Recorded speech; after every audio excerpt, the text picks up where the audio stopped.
Снимаме. Ей, тия другите за рафтинга изчезнаха.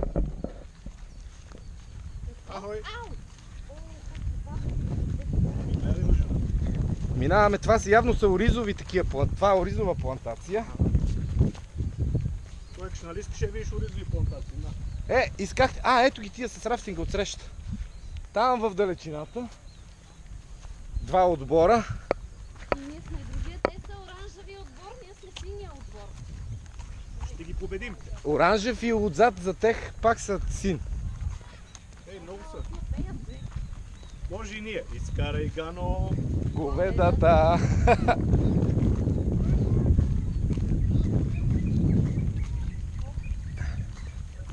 Тренка да не пропадна. Гледай какви високи палми.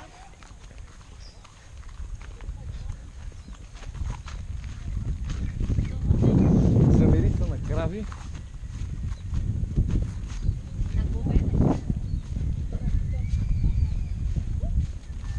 Имаш ли ни нас? Нас имаш ли? Да бе, до сега ви снимах вас. Сега малко да снимаме хората отпред. И баце Венко културиста. Тебе си ме интересува снимаш. Аз като снимам назад, ви снимам и вас. И себе си.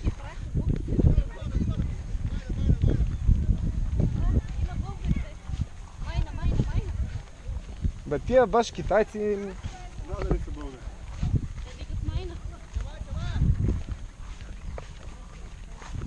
Виж и детето.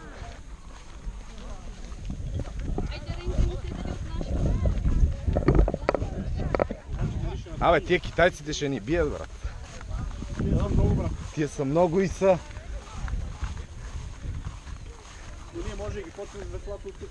Нали? Внимавайте, че минаваме тук някаква... Опа! Аз викам внимавайте, ама аз съм единствения дет се лъзва.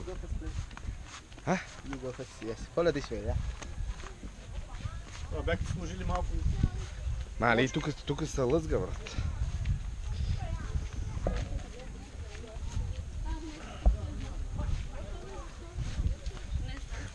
Ти се подпираш като бастунец ли? Мали, тук бая се хлъзга. Ще той ни прекара през кълта, той ще мили от някъде другаде. Да, той ще използва по плочките. Или отида да бокса жената и се върна. Внимавайте тук.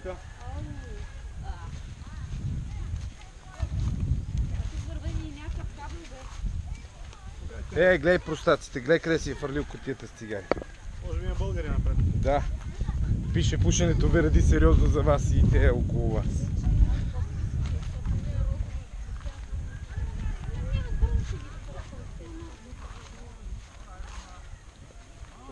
Много красиво, брат.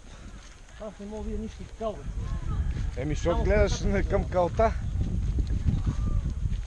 Дигни тая глава. Венко, кажи здравей на камерата. Така. Пак замири се. Айде ще се видим след малко.